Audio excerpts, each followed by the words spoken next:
Good morning. How are you doing today, Cody? Arrow, good morning. Hey, I got to ask you, one writer to another writer, we do everything. We have to be prepared for going into the day. How did you prepare for sitting down and talking with radio people all day today? Well, unfortunately, I was up too late last night watching Col. I was watching Colbert because I was on it, and I was just terrified to see how it looked. So this morning, Barack Obama always plays basketball on game day. I am not a basketball player, but I did go to the hotel gym here in Boston. One of the things that you introduce readers to are the 10 days of the battle for America. How many people understood that these 10 days were very valuable to this nation? Because, I mean, I love the way that you are bringing history forward so that we can talk about it. Yeah, absolutely. We didn't know at the time how important those 10 days were because you're just living through them like everyone else and reacting. To explain what the book is about, it was 10 days in June 2015 that were bookended by an act of racist terrorism in Charleston, South Carolina, where white supremacists killed 8 Black parishioners in their pastorate in their church. And on the 10th day, Barack Obama went down to Charleston to eulogize the pastor and his flock and sang Amazing Grace.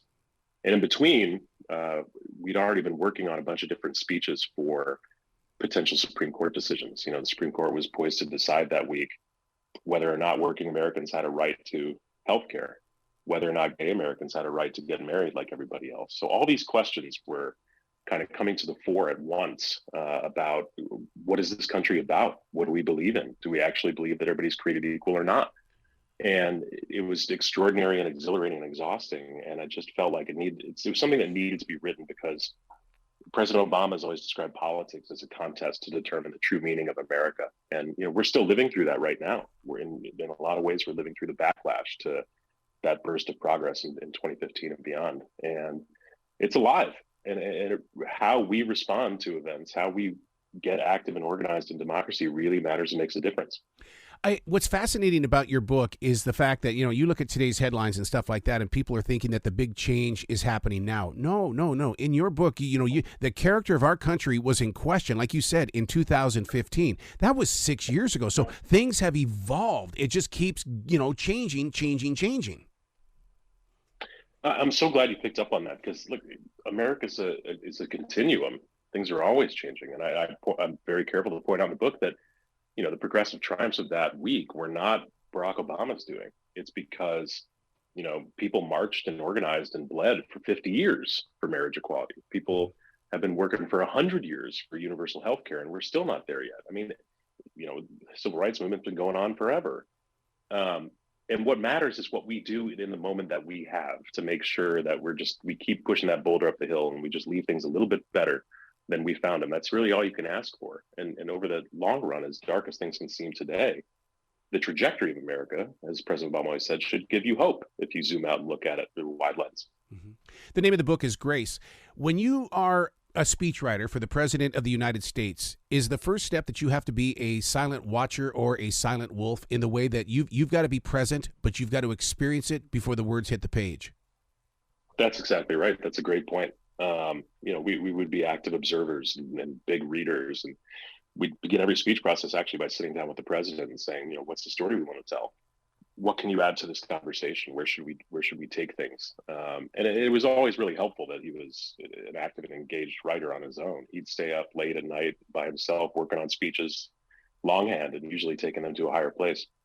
I got to tell you, one of the greatest moments, it's only because I'm a daily writer. I love it that you showed pictures of the layout of words and they're scratched out, handwritten in and stuff like that. That stuff just inspires the crap out of me. Yeah, Pete Sousa took a lot of great photos over the years of Obama's edits to speeches and I can't wait for them to all be public so people could see how active he was. When I was a younger speechwriter starting out for him, getting those edits back from him could be, kind of soul crushing. Yeah, I felt like I'd done something wrong, but over time, you actually learn the opposite. He viewed speechwriting as a collaboration, not just don't give me a perfect draft, give me something I can work with.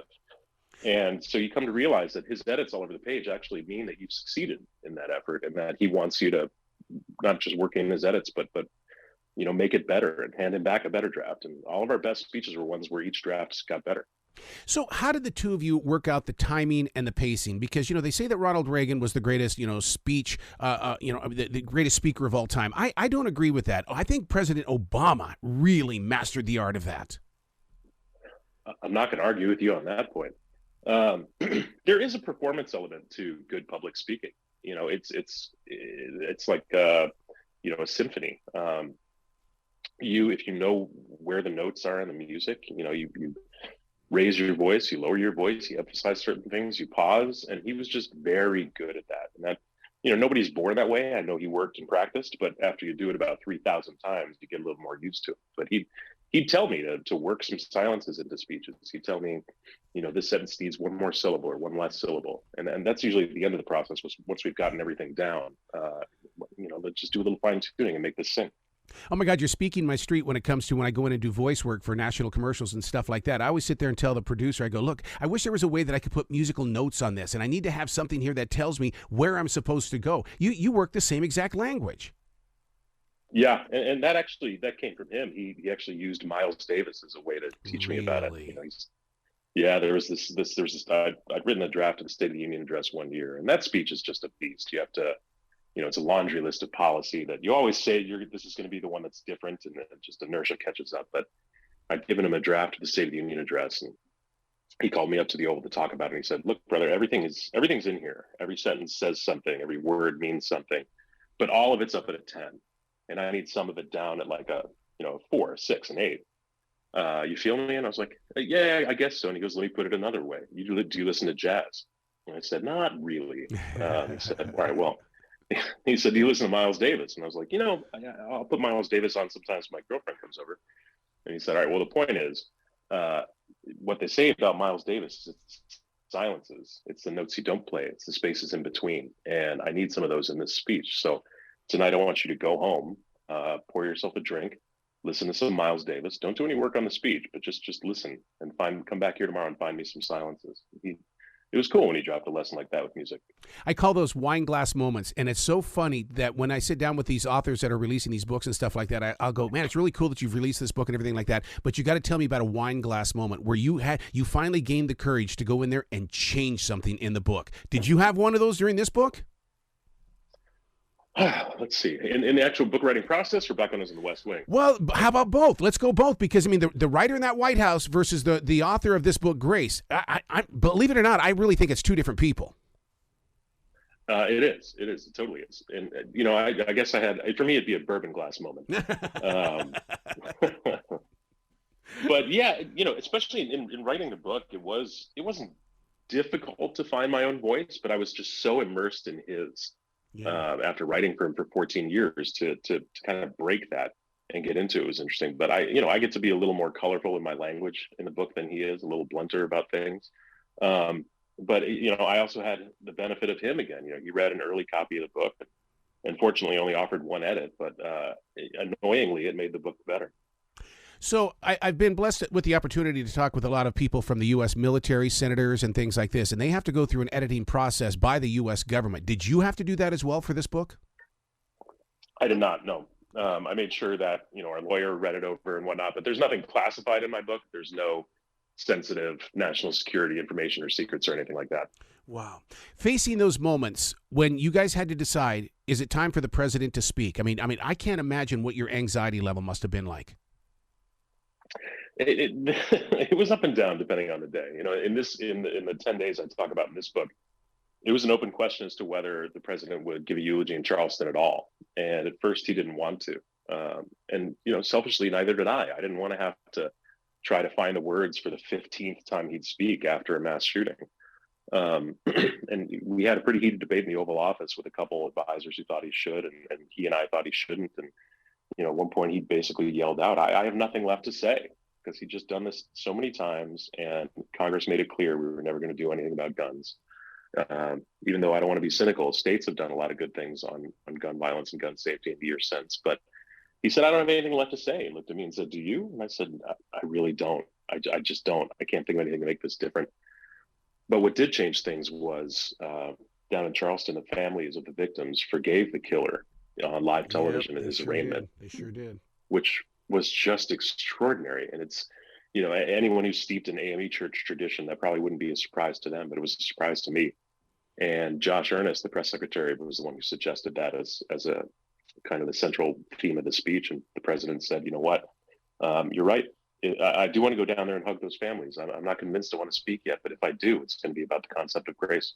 Yeah.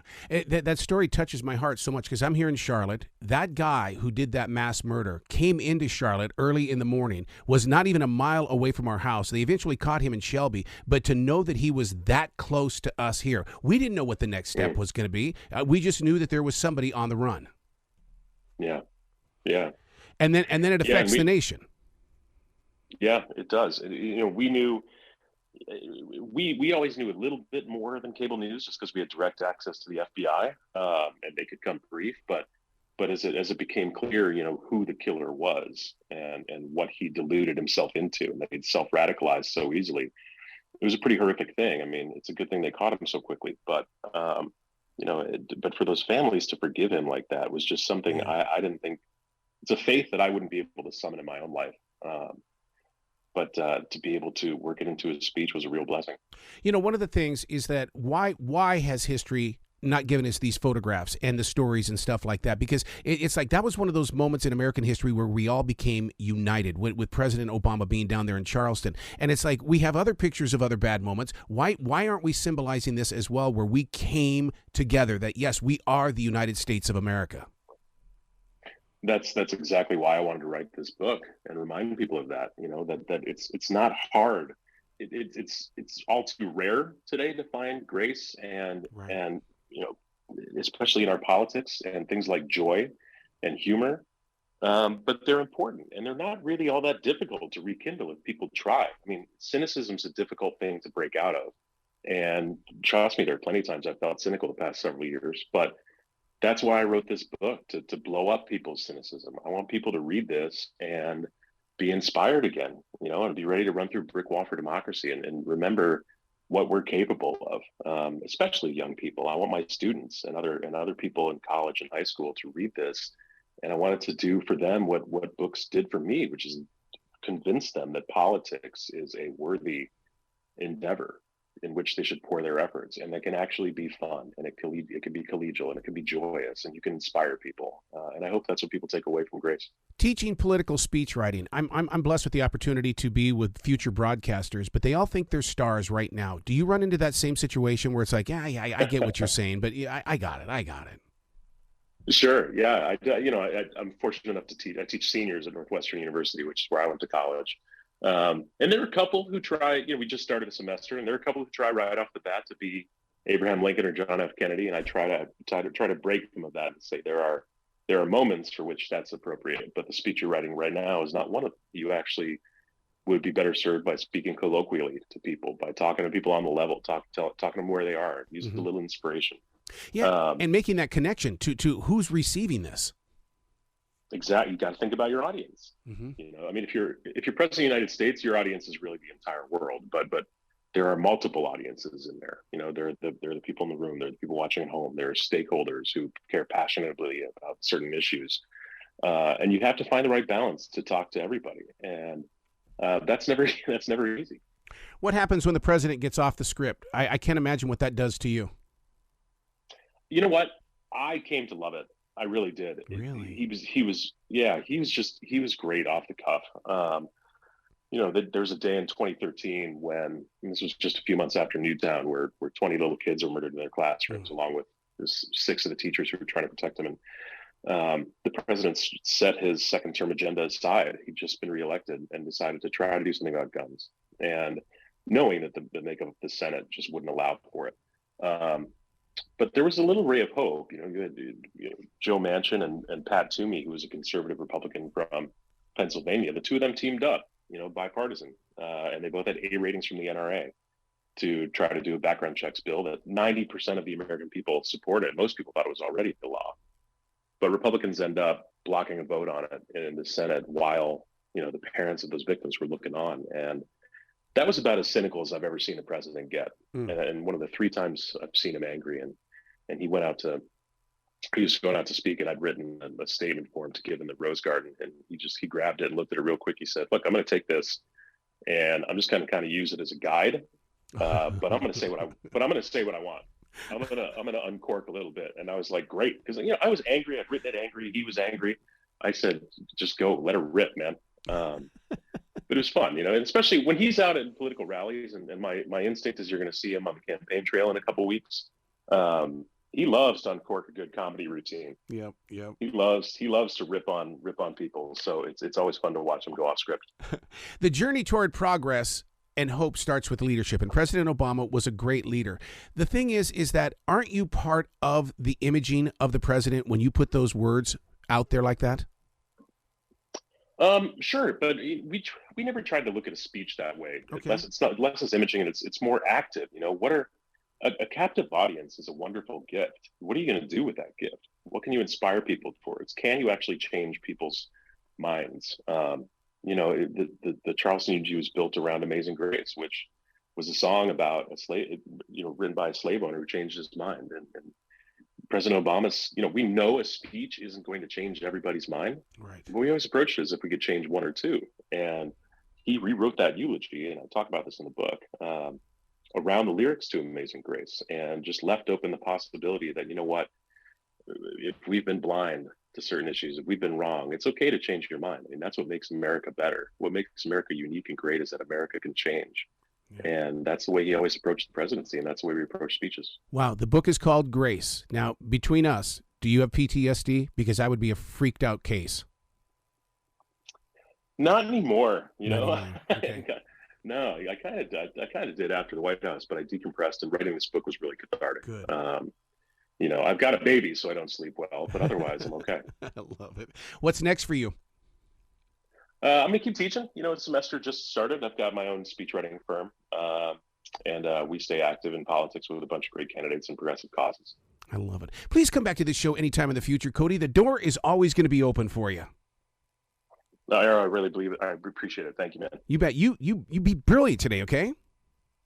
All right, we'll do.